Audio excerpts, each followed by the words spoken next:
Recorded at the WNDU 16 News Now studios, this is the South Bend Tribune's Pot of Gold Notre Dame Football Podcast. Here are your hosts, columnist Tom Noie, Notre Dame football beat writer Mike Berardino, and WNDU's Jackson Neill.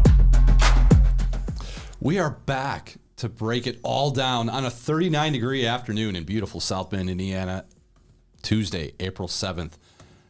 Notre Dame spring football halfway through, and we have seen so much from this Notre Dame football team. Here to talk about it, Mike Berardino, Jackson Neill, Tom Noie, and I was being facetious with that last comment. We have seen next to nothing for Notre Dame spring football. We saw the entire spring practice to open, and we've seen bits and pieces of 4 periods here and there. We will get back in on Wednesday. Are we in Friday too? No, we are not in Friday. I think Friday. Just availability. And then we are in for the Jersey scrimmage a week from Saturday. So we'll start with Jackson Neill. Your first and / lasting impression of what Notre Dame spring football 2026 has meant to you. All right. Well, I mean, I'm just going to go for the full practice. What, you got a script over there? All right, ladies and gentlemen. All right. Yeah, I mean, I got to go with the full practice because that's, most we saw by far. It's that level of intensity. Like, I know we had a couple questions to Freeman recently about that. It's just, the scuffles, the brouhahas, whatever they were saying. Little tiffs. Tussle. Fracas, however. Fracas, that's how you pronounce it. I've only ever seen it in writing. But yes. No all-out brawls. Exactly. No brawls. But hand surgery for quarterbacks. Jason Onye. Don't know if it was related, but hand surgery. Conspiracy theories already. Conspiracy Mike has saying. arrived. I knew Mike was ready to go when he walked in the door 8 minutes early. That's a record. From taping. There we It is go. a record. So, but yeah, it's the intensity. Like I've seen that at other football practices, but I don't think I've seen that at a Notre Dame practice in the time I've been here. Mr. Berardino, what's stood out to you?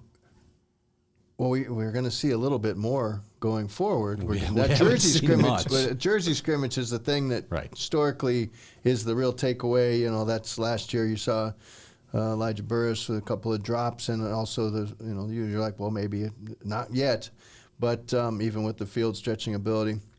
Looking forward to that version of things, but the 4-period thing, the stretch, that's basically, taking roll for me and seeing, some combinations. But one of the things that's interesting is Will Black appears to have seized that left tackle job, and Anthony Knapp, a 2-year starter at left tackle, bumps inside the left guard, replacing Billy Strouth off to the NFL. And if that left side holds up, I mean, you've got extreme experience with Knapp, you've got extreme upside with Black, and long levers. He's got the arm length that you're looking for, prototypical. So it almost like at some point I'm going to call him Joe Alt by mistake. It feels like, but he at least had a full year to sit and watch and get stronger. And when Marcus Freeman was talking about Will Black's ceiling, he reached way up almost to the ceiling. It was, if they're not going to slow play it, they're throwing him in there, and apparently so far so good. You mentioned the Jersey scrimmage. I hate to disappoint our audience, but the Jersey scrimmage is the spring practice game. Spring practice game at the end of the month is nothing more than just a glorified practice. Not going to see much next to anything. The Jersey scrimmage is where it's at. That'll come up a week from Saturday, hopefully in the stadium if the weather holds. It's supposed to be 80 degrees here on Sunday. Nice. So we'll see. But my first impression from the first practice, 2 of them. I'm going to go the obvious. Any guess what the obvious is, Jackson? CJ Carr. There you go. CJ Carr. It's his team. He's the quarterback. Last spring it was like, ooh, Steve Angeli's still here. Kenny Minchie. Is CJ Carr ready for the job? This is CJ Carr's job. It is his team. It is his season. Let's see where he can take it and run with it in 2026, which in all likelihood will be his last season in college, especially given the fact that he may be a Heisman frontrunner, Heisman contender, and could be a number 1 pick. So CJ Carr looked like a number 1 quarterback the first day that we saw him. And then also, I could not get over just the size and the athleticism of this defensive line. Yeah. These guys are huge compared to what we've been used to. Nothing against the Howard Crosses of the world, but it's a different breed this year when you've got Francis Brew, Keon Keeley, Boubacar Traore, Bryce Young, Tion Gray, especially Tion Gray. That's I have it written down. Tion Gray's a monster. That dude is 6'5", 330. He's listed at. It's huge, and he's an interior guy. Yeah, and they all of those guys that I mentioned make. Now people will laugh when I say this, but they make Armel Mukam look small, and Armel Mukam used to be like the behemoth of the group last year, and now he's just another guy. So it's C.J. Carr and it's the defensive line with this Notre Dame football team that you come away with thinking they got something there. Yeah, the defensive line's a really good point. That Tion Gray, as soon as I saw him in person, it was who's that? And then you look out at the roster, it's like, okay, this guy is. It's one of the biggest players I've ever seen. Just height, width, everything. And as far as Francis Brew, was he the guy that Lauren Landau said he stopped at 375? On the bench, on his bench press? 475. Yeah. I think he said he would tell you there was more in there right. if we'd let him. Francis Brew, I mean, just those hype videos that they put out during training, during the off-season conditioning, you've seen one, you've seen them all. But then Francis Brew rips the shirt off, and that's why when I asked Lauren that question in availability about, Francis Brew's he looked like next stop Mr. World, Mr. Universe competition. It's ridiculous. It's muscle upon muscle, and he does that because he doesn't have the height necessarily. He's listed at 6'1", but he's going to demand double teams. He's going to blow right through them and run stuffing. He's also got leadership capability too, based on the way he handled things at Pitt and the first visit that we had with him a month ago. But and of course Charlie Partridge has a new defensive line coach, was the one who recruited Francis Brew to Pitt. So even if the guy couldn't bench press a Volkswagen, he'd be good to have around, but he apparently can bench press a Volkswagen. Maybe we'll see that later on down the line. Yeah, that'd be a good video. And of course, talk about that length in Keon Keeley, and you talk about Bryce Young, big step forward year for him. I'm sure they hope. And Boubacar Traore, got to keep him healthy. Those edge guys are going to have some fun if there's no stepping up in the pocket. You push, you just shove the interior lineman back and right into the quarterback's lap. There's a potential for a lot of sack dancing. So we're going through position by position. I'm just going to cross off defensive line because we just talked about defensive line. All right. So quarterback, we mentioned C.J. Carr. It's C.J. Carr and everyone else. Is that a good or bad thing?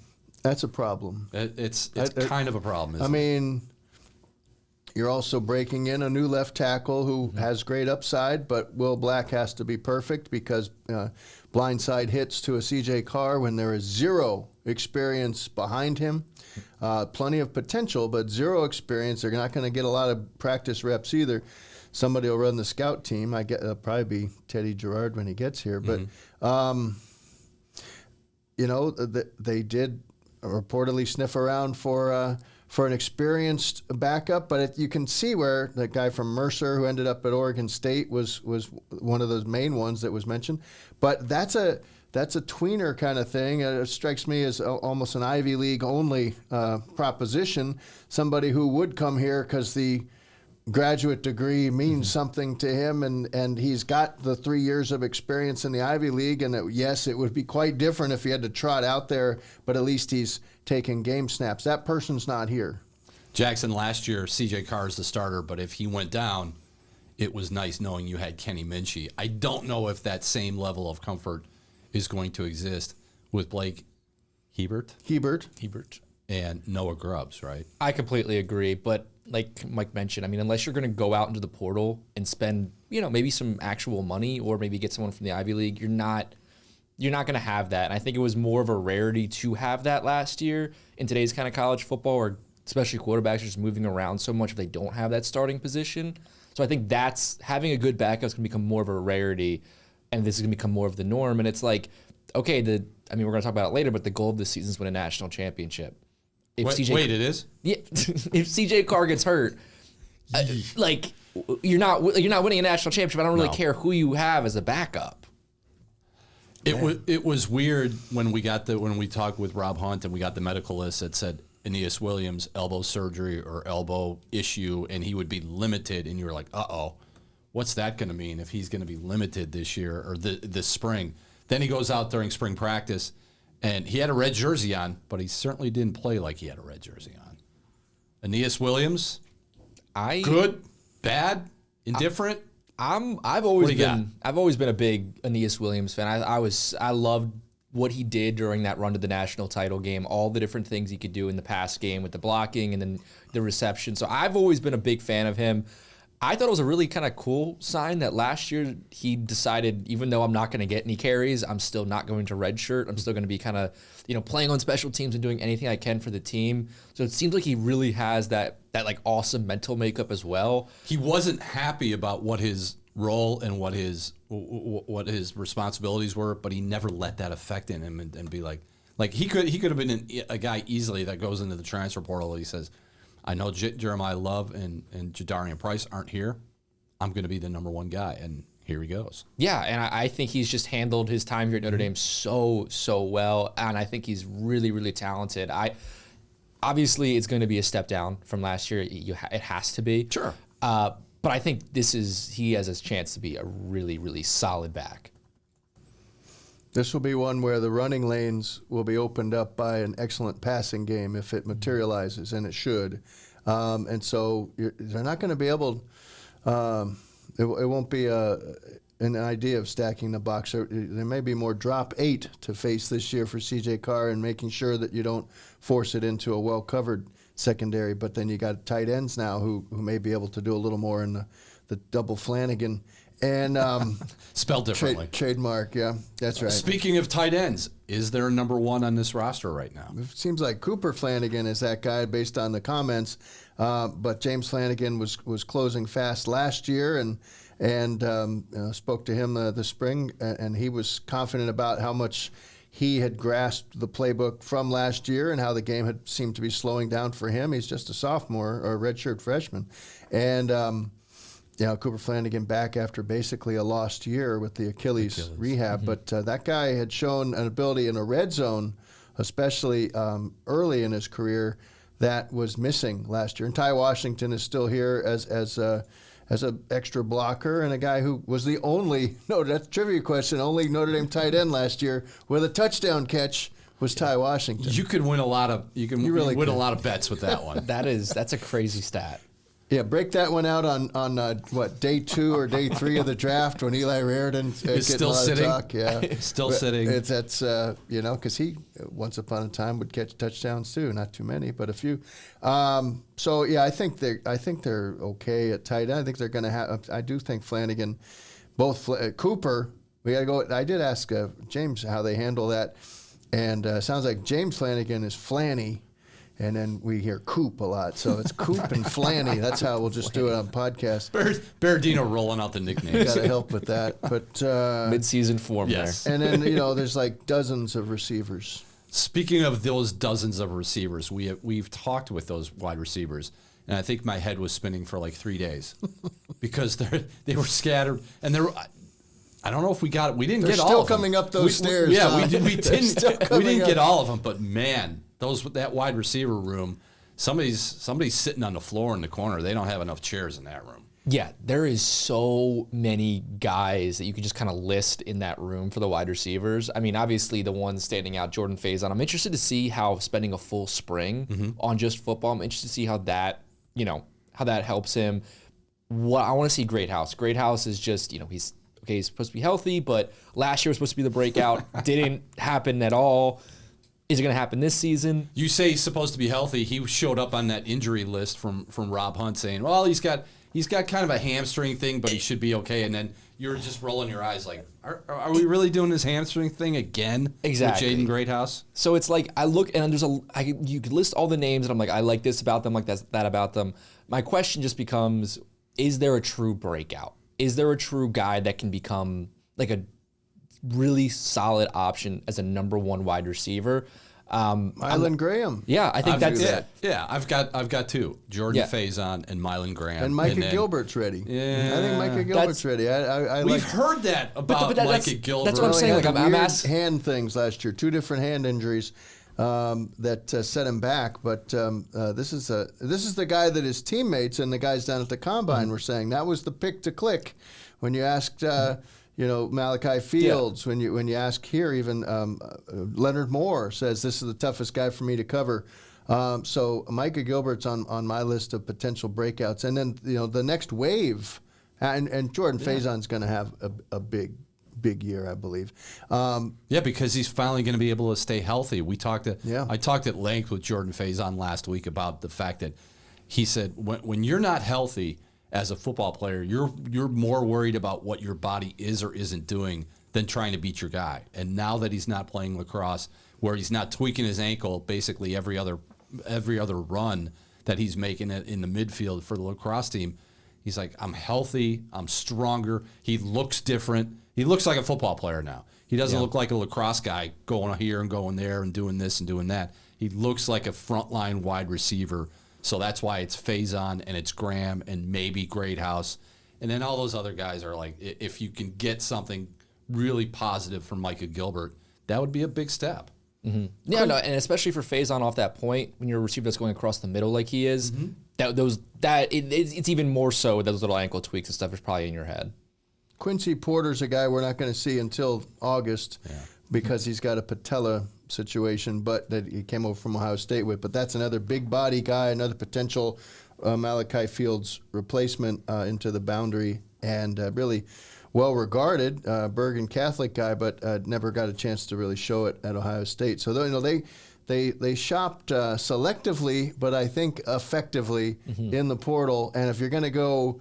If you just take the names off of those additions and you say, well, we can get 2 guys who didn't get much run from some receiver room out there, where would you like them to come from? I'd say, well, you can't get any Ohio State guys, can you? Yeah, because Brian Hartline's now a head coach of South Florida. Maybe you can. That's a good point. And here they are. And Mylan Graham, all looking forward every time he steps on the field to seeing what that chemistry has developed to with C.J. Carr, and he's going to start looking for him. More and more. Bubba Frazier is extremely fast. I don't know that he can jump in there as a freshman and have a role, but maybe in kick return. They have not decided how that kickoff return will go, and this is Marty Biaggi.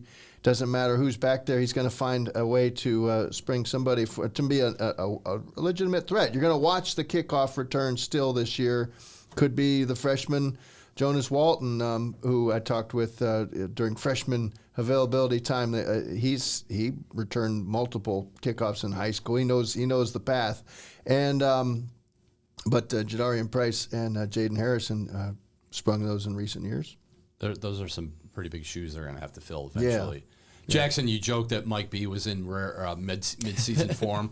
You know who else looked like they were in mid-season form the first day of practice? Who's that? The offensive line. Yeah, they did. I mean, that looks like I love Will Black at left tackle. We mentioned Will Black, Anthony Knapp, Joe Otting, probably keeping the spot warm until whenever Ashton Craig comes back. Mm-hmm. Sullivan Absher, Gerby Lambert. That's a pretty good starting 5 right there. Yeah, it's a starting 5 that just, was outside of Will Black, just has so much experience to it, a lot of the positions. And it just, that first day I was standing right there when they were running through, some offensive line drills. It just looks so cohesive. It feels like they're already on the same step together. Especially now with another, still in the same offense for another year under Denbrock, still having the same QB with C.J. Carr for a second season. I just think that position group is going to look so cohesive and good.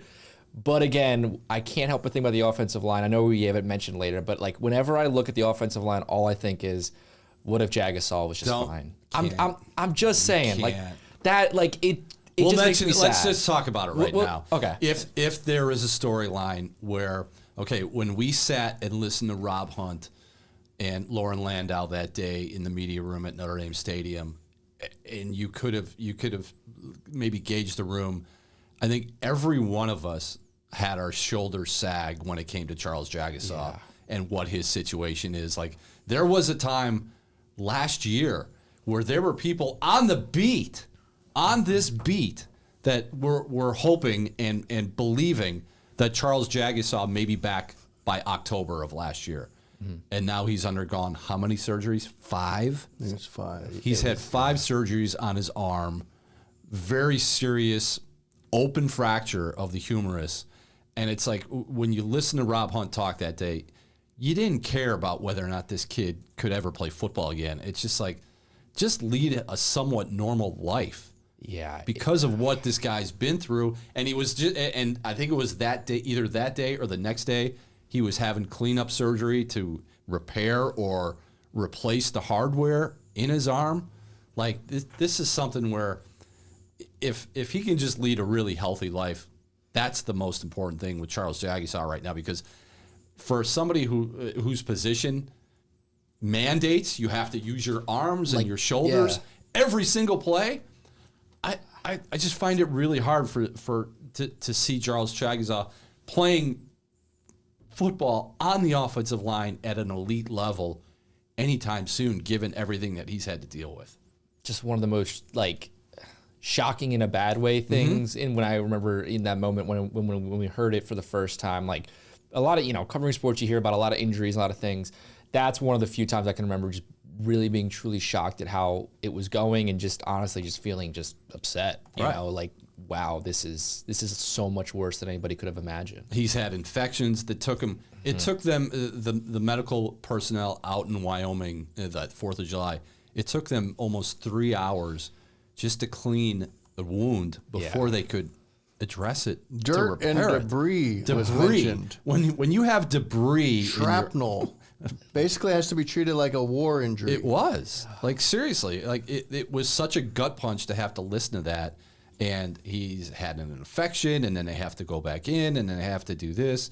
Like, you just hope that one day that he's totally healthy, where he can lift his arm above his head. Yep. Because people that have had that injury can never do that again. And he's got to go play football to do that. Like, God bless him, and let's hope he can come back and do something. But if he doesn't, like, it's just like, it's what might have been with him and the offensive line. But he's not there. But I think the 5 guys that they have there. Yes.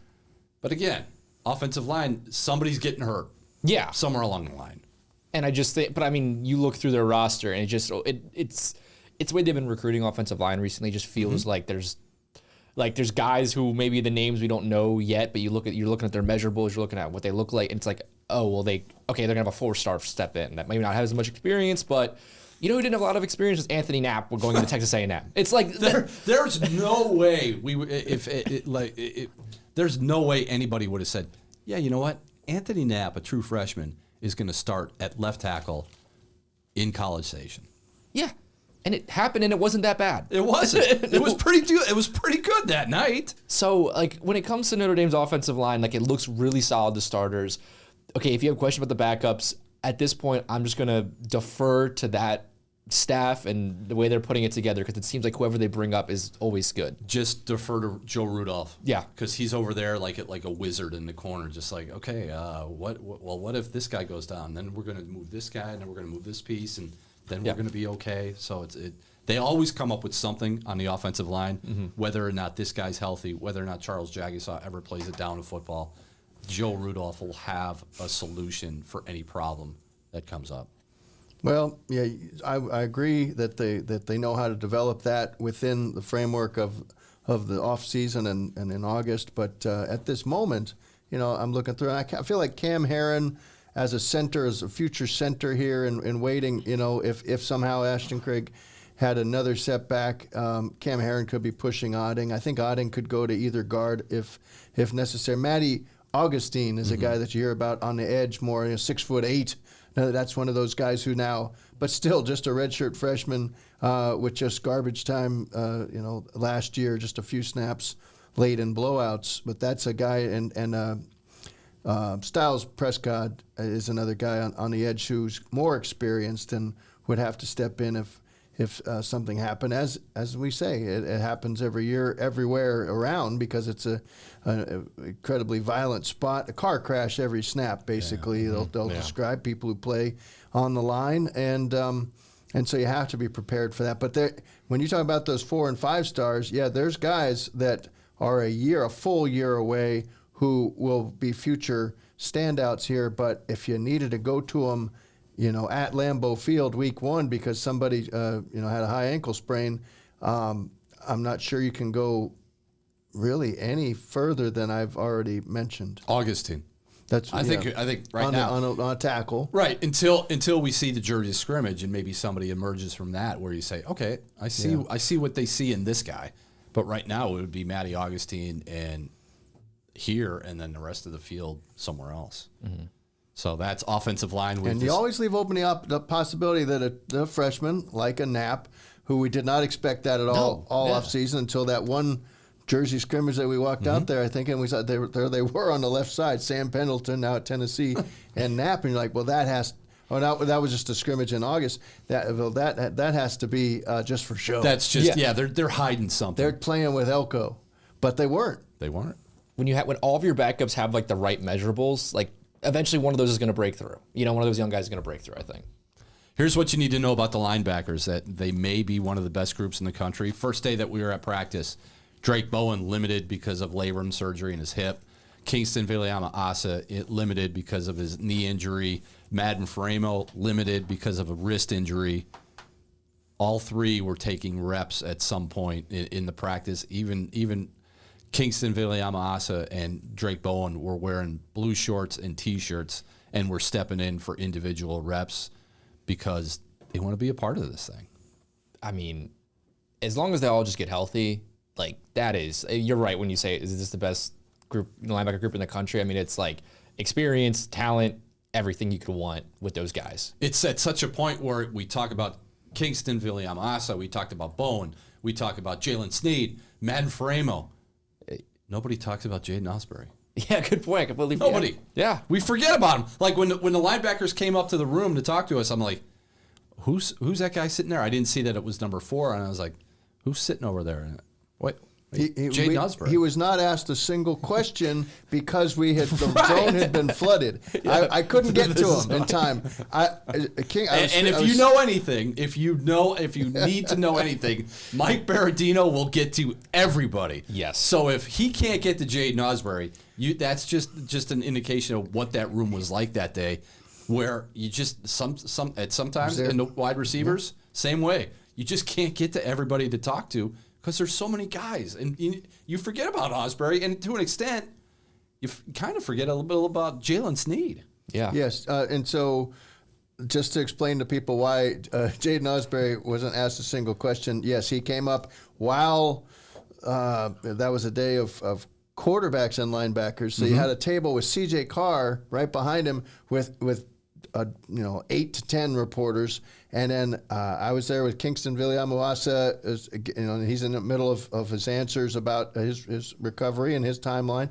And at that moment, he also had Madden Faremo speaking over my shoulder. And then I could see that Osbury had sat down and was looking around, but there were not enough of us and too many of them. Outnumbered. And he was dismissed after 30 seconds, and that was regrettable.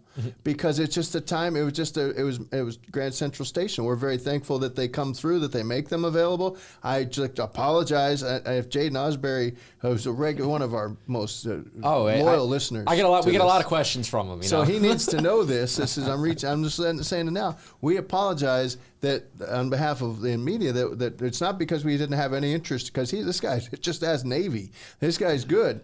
Could be a number 1 linebacker at a lot of places.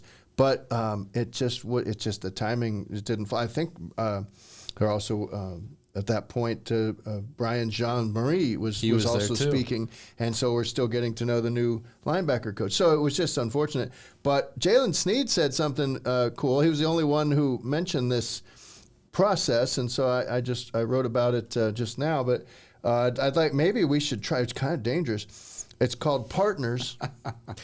And the linebacker, Brian Jean-Marie, brought this to the group where 2 guys pair off, and then they take turns telling the other person what that person could work on to be better. And so in a pure podcast, pot of gold scenario, who's first?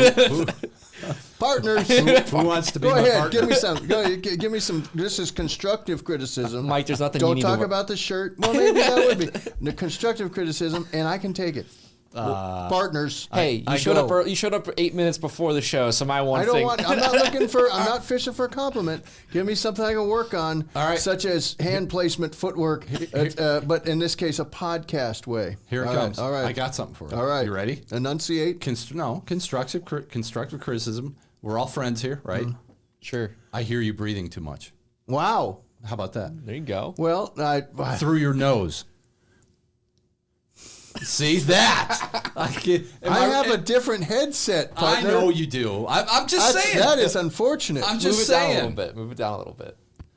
Yeah, there you go. See, this is how we get better. This is how we win a national award as the podcast of the you year. had to bring that up. This is how we do it. We're going to get better. Okay, then I'm going to give a little critique to you, and Sounds then you're going to good. give it to Tom. Uh-oh. Oh, jeez. Thank you for that. Thank you, partner. It's nothing personal. No, I didn't take, I'm just I saying. didn't take it as geez. such. I'm relieved. That's all it is. For now. Jackson, when I'm speaking, Yeah. it would be best if you not interrupt me. Oh, he had something to get off his chest there. He had something to get off his chest. And Where in the world is this on the script? I didn't know. I didn't know I this had was no coming. clue. Partners, all right, your turn. Oh, Tom. No offense, now, just because I want us to be our best. Tom. Let me. Jackson, Lord. Jackson, say whatever you want to say. It's not going to bother me. We have history. Yeah, I don't know, honestly. Round robin partners. Next. You could have some better bold predictions. How about that? I Okay. feel like sometimes they're pretty tame. And I'm not that bold. Yeah, you're not that bold. How about that? Man, that's good. Isn't that? That's fine. I mean, my heart rate's going. Isn't that a great example of how the challenge everything belief mantra has just infused? It's been, it's just everywhere. It's pervasive. And how do you not get better if your skin becomes thick enough to handle? Hey, you're breathing too much through your nose. Exactly. So that's yeah. and so in a football context, they're doing that. And Osbury and Snead were partners, and so at least somebody spoke to Jaden Osbury constructively, and it was Jalen Snead. We would not have been making suggestions of technique improvements. I wouldn't have. Maybe somebody else over there might have. But we that's the game. That's the game, and thanks for playing. Thanks for bringing it up. If I was not watching the defensive line the first day of practice and the subsequent practices and impressed with them, you know who I'd be impressed with, Jackson Neill? The defensive backs? The defensive backs are really good with Adon Schuler. Tay Johnson had, 3 picks? 2 picks the first day? I saw 2 of CJ. He had 2 picks of CJ Carr the first day of practice. And then, what do you think about Christian Gray as the nickel this year? Think it's going to happen?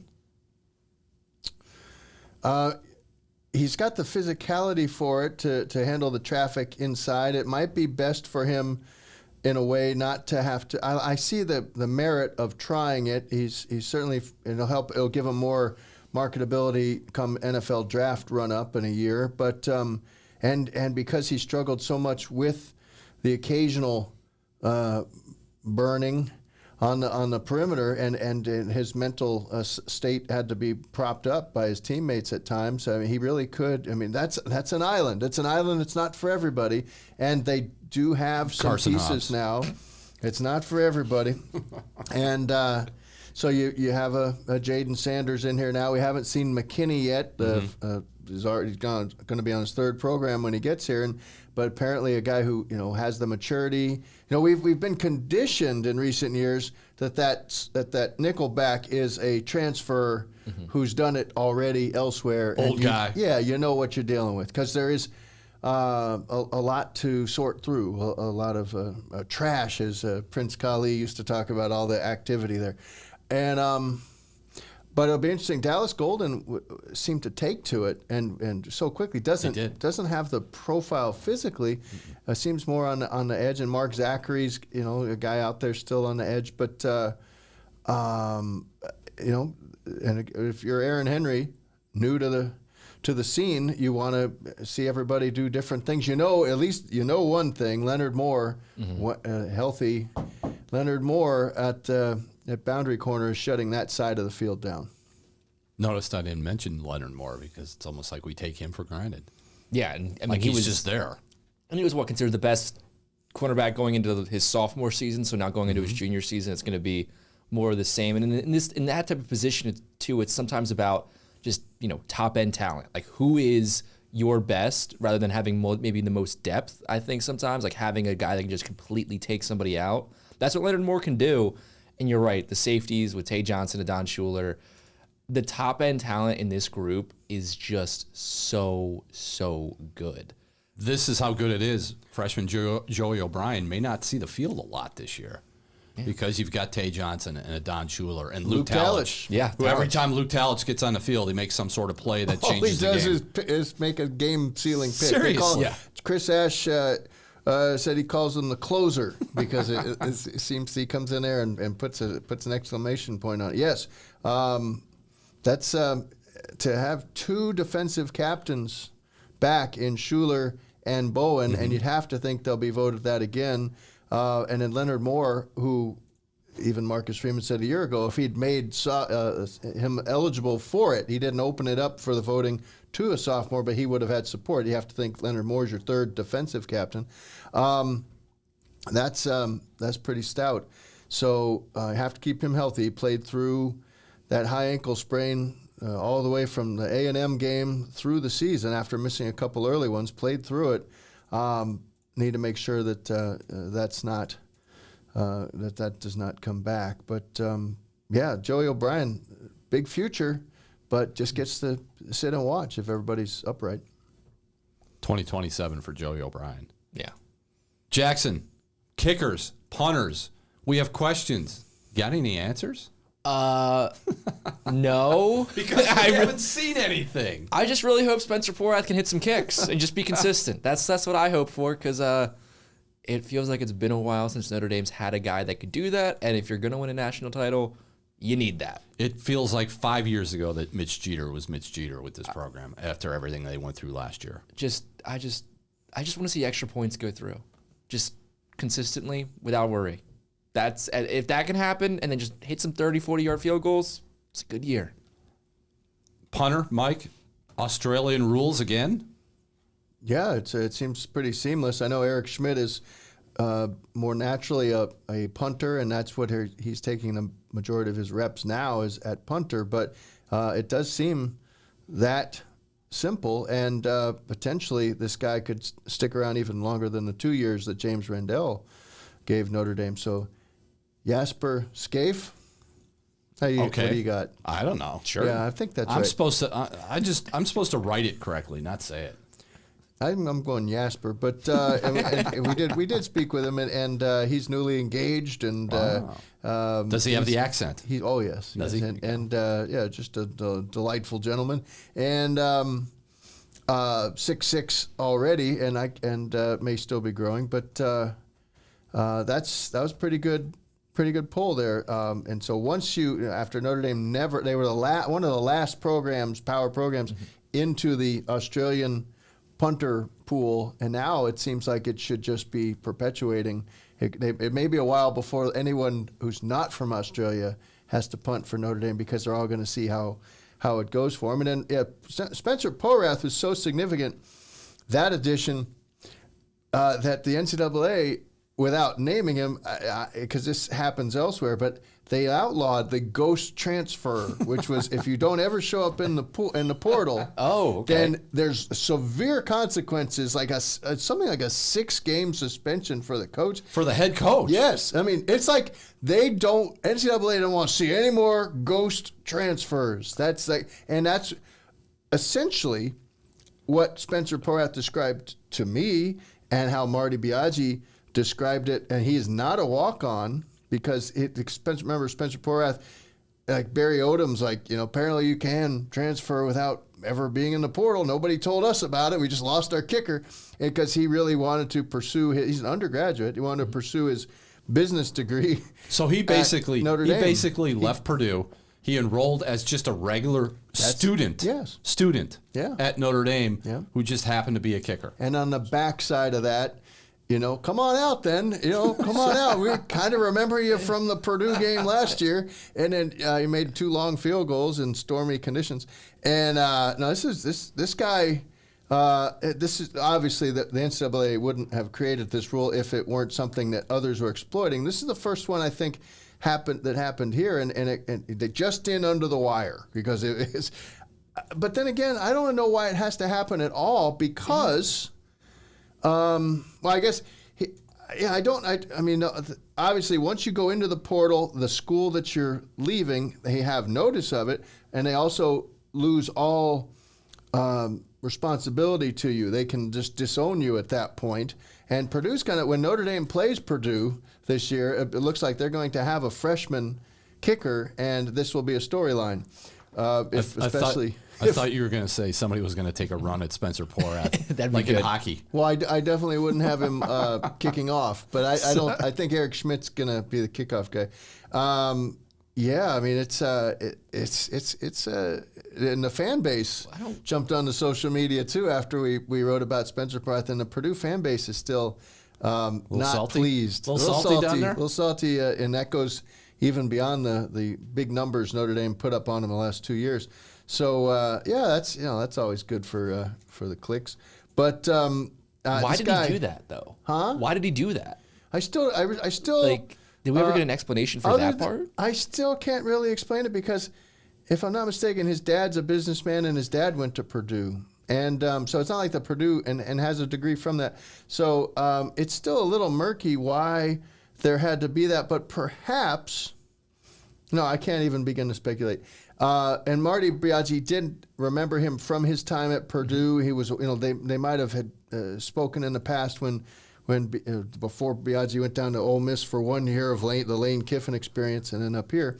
So there was some history there. It wasn't there was a trust level already, and obviously any kicker in the country had to realize that Notre Dame's last made field goal was against NC State last October 11th, and that was Noah Burnett. So there'll be quite a celebration when Spencer Porath knocks the first one through, and he should be pretty solid, and they get him for a couple of years. All right, how about some NFL draft quick hitters? We'll just go around the room real quick. You don't have to pontificate if you don't want to. If you do, go ahead. Jackson, we'll start with you. Biggest draft mover for Notre Dame in this upcoming draft, which is 16 days away, by the way.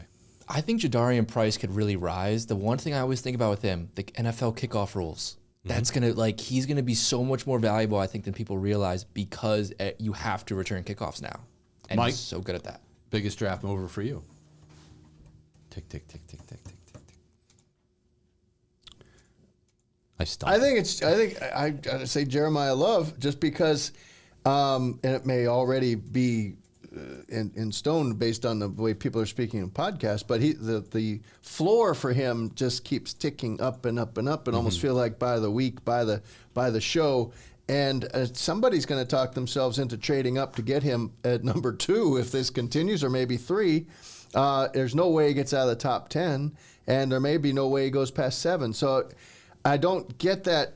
I think Jadarian's kind of feels based, and again, I'm not talking to people around the NFL, but based on the people who do, it feels like he's kind of stuck in that early day 2 range, and Fields obviously had a big fan in Daniel Jeremiah, who's very good at this stuff and a former scout, but he seemed to be the only one who'd stick his neck out for Fields as a first rounder. And then the linemen, Schrouth and Wagner, I think the league's really if this holds up and Emil Wagner doesn't go until the 5th or 6th round, I think there's some value there because, as we saw here, this is a guy who's still is growing into his body and has all the measurables and the length and the intellect and the toughness, but and the experience, 2 years of experience. But a little surprised that he's not getting a little more Blake Fisher type push. And Raridan, because it's tight end and because he tested so well, he'll be up there. But I don't feel anybody's like how'd you term it? You basically answered all the questions that I had. Did I breathe through my nose? No, you did not. But I'll go right back to you. Okay, who's the biggest draft faller? Jackson, when he starts talking, just you start talking. Okay, I'll do that. That's what I'll do. We have partner chaos. This is the problem with honesty. No problems. What, who's fine? I guess Wagner is the one based on, some of these 7-round mock. And then who the heck knows when you do a 7-round mock draft. But that's the one, again, that I'm a little surprised that he's going to be on to the third day with Notre Dame's incredible history of offensive line production. The guys who go in there and get, that second and third contract. Jackson, faller? I mean, I don't have a great answer. I'll just say Malachi Fields. I feel like that's been the biggest disparity. That was my answer. Yeah. Because I have to have more direct bolder predictions. There you go, bolder predictions. That would have been that would have been my faller. Like, he was good at the Senior Bowl or whatever bowl that was. Yeah. And then I think he just kind of all right. His 40 time was okay.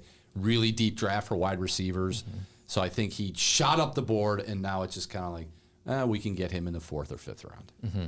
Exactly. I saw like some early mocks with him like at the end of the 1st round. Right. And then now it's like I've been reading like 2 or 3 round mocks that sometimes don't even have him in there. It's kind of all over the place. Jeremiah Love, top 10 guy? It has to be. Like, I don't even like drafting running backs that high, but that is just such a talent. That you heard what I said. I did. That's why I didn't There's ask a you. big gap, by the way. And it does seem like Price can still be the second back off the board, but it might not be until the 40s or even 50s. So mid-second round is potential.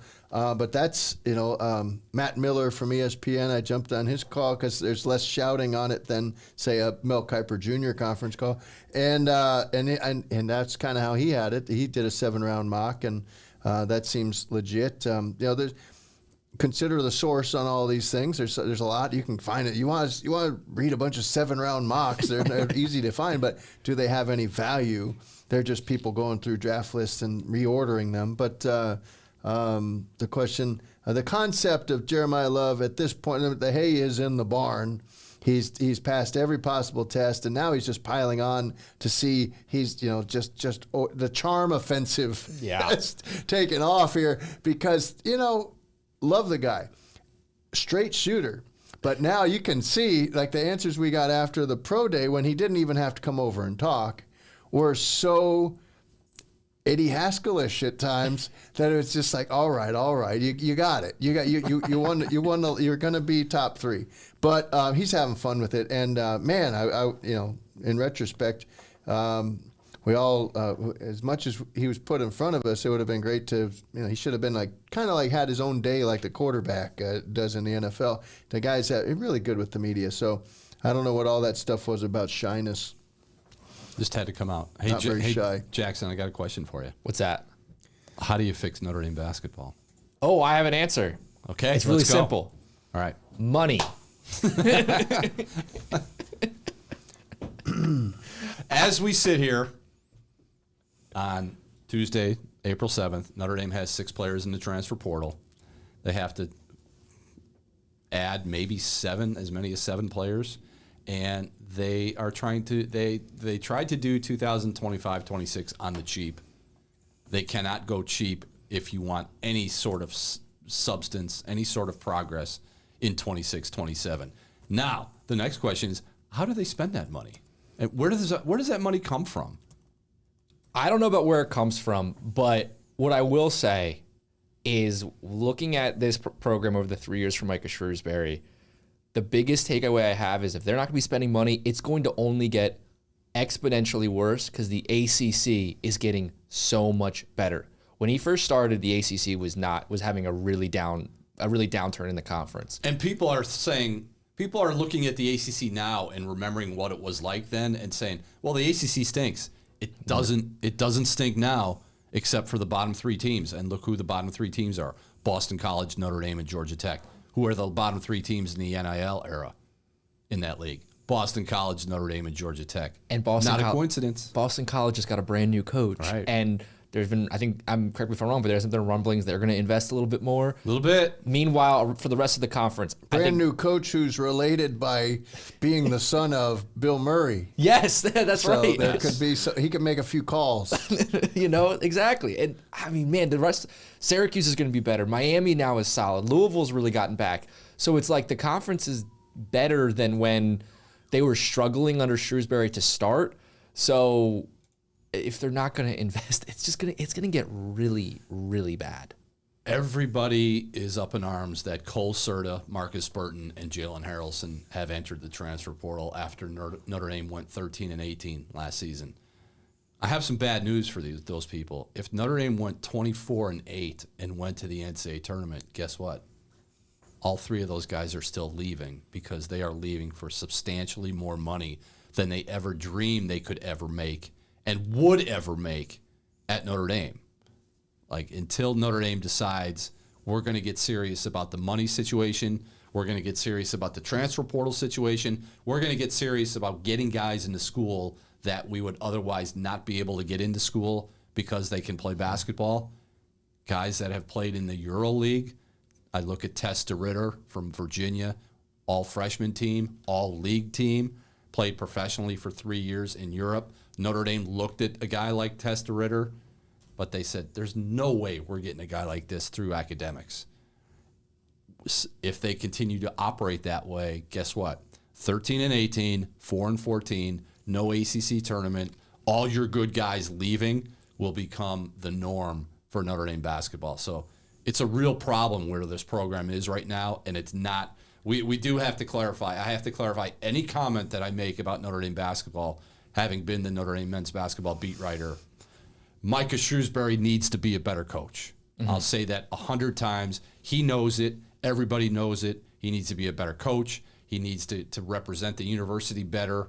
But that said, I don't know if the university has done Micah Shrewsbury any favors into helping him max out what he's been able to do with the roster the last 3 years. And you know what? I don't know how it gets any better in year 4 unless there's this great awakening by Pete Bavacqua and Pat Garrity, and they say, look, we spent $3 whatever million last year. Let's spend $6 million or $7 million in 2026-27. That's not going to happen because this university and this athletic department, and rightfully so, is so invested in winning a national championship in college football, where basketball is just going to have to sit by the wayside, and whatever happens to that program happens. And I think replacing the head coach isn't necessarily going to be the quick and right fix that people are going to want from them. I have a question for you, yes, Tom, because based off your one column, you were reporting that there was a rotation player that was Notre Dame was offering $150,000 to, another school was offering like $1 million to. No, rotation player that made $100,000 last year at Notre Dame has the chance to go somewhere and make $1 million. Okay, exactly. So, and you're talking about the funding with Notre Dame. Is this is the gap in funding because they're not putting enough of rev share there, or is it more like NIL donors case? Because we talked about St. John's before the show with their vitamin water guy. I don't know what they're doing with rev share, but they obviously have a donor that's giving Patino anything he wants. Is that? Yeah, they don't have that in men's basketball. Okay. And so that's a problem. And then it's also a problem where they have, I think they have poured so many resources into football. They've said, we're going to do all this for football. Let's try to maintain some sort of student athlete status quo for basketball, and let's develop these guys. And you know what? They were on that track.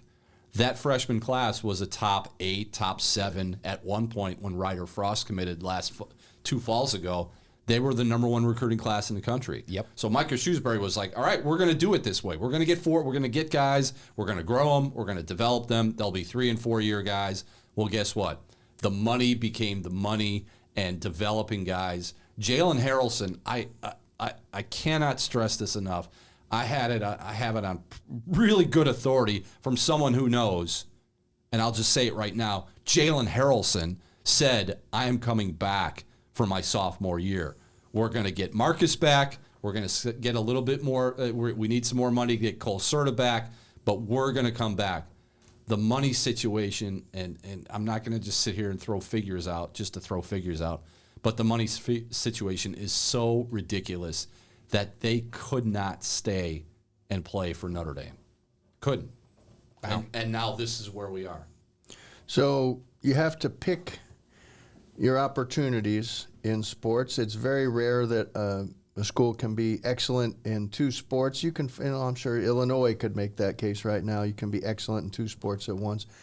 UConn has let football, which was a latecomer anyway, die on the vine mostly. Mm-hmm. And look what they've been able to do in basketball, which is a recent last 30-year thing. Mm-hmm. But the money, it feels like the money has gotten so far out of whack in professional in college basketball that the cost of doing business, if you want to be excellent, is maybe unattainable to Notre Dame for the foreseeable future. So I have always wondered why they let a once prospering wrestling program die. And that's been out since the early 90s, mm-hmm. at the height of the Holtz era, where they said all chips in on football, I would imagine at that time, and wrestling, which used to draw big crowds apparently here, people talk about. Did. Is it so crazy to think that as college basketball sorts out this very strange and hyper-competitive and borderline insane time, that basketball maybe, give Mike Shrewsbury this year to try to sort it out, but then if that's it, you can't make it any better, you're playing to 500 people. It's not a death penalty, but you're just saying, we're not going to field we're not going to have a men's basketball program until this whole thing sorts itself out. And in the meantime, more chips for football, another backup quarterback, which because if that's a drought they've got to end. A 37-year championship drought for Michigan basketball ended last night, and Notre Dame's up next for football. And maybe wrestling at the very least would break even, and it actually might become a thing for people to pack that place, because we know throughout the Midwest, Iowa, Penn State, it's a big deal. And Notre Dame does have a history in wrestling, and it seems like a hole in the athletic department that they don't have it. I also think they should have women's hockey, but which has been pretty big in the upper Midwest. So am I nuts that could you ever see a day, or is that just the ACC and the TV money and all that? That would have caused more problem than I'm suggesting. It would probably cause more problems. I just can't. It's Notre Dame basketball. They're just not a good product. It's not a good product, but it's a product that has been ignored. One of the culprits in this whole thing, and I could go on for hours about this. One of the culprits in this whole thing is Mike Bray. What Mike Bray did year after year after year, less with more with less, more with less, more with less. It fooled everybody over in that administration, thinking if Mike Bray can do all this, the next guy can do all this.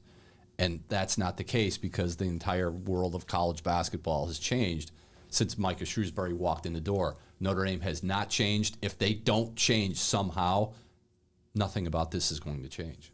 And the last point I want to make on this, Tom, is something we talked about before the show, the Indiana of it all. I mean, the thought is Harrelson, Burton, could they go to Indiana? We'll see.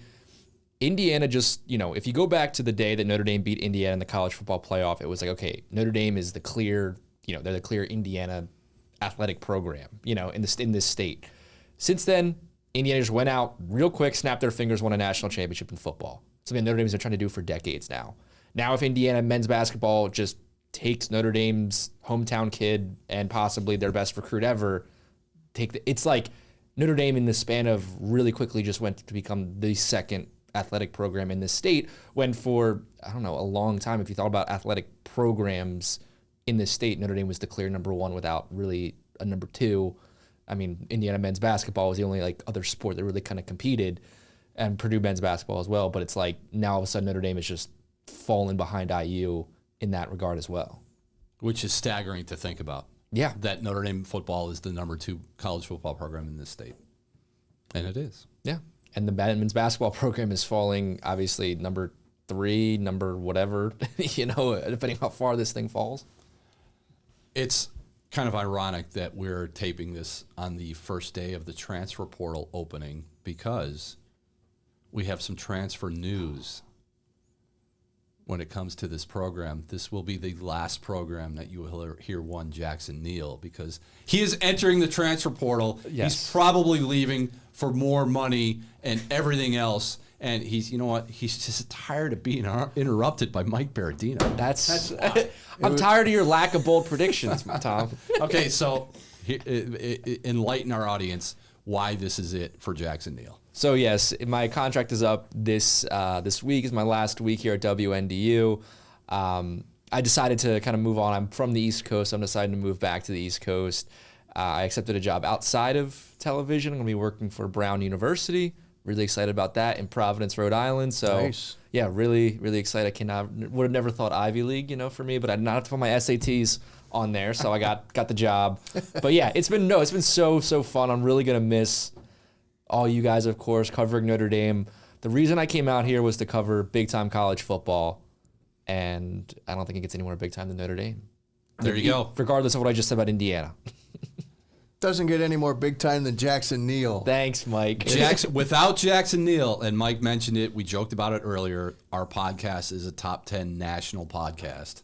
Jackson Neill is a co-host, is the producer, and it doesn't happen. Nothing happens on this podcast without the guy sitting across from me. So thank you for everything. Best of luck.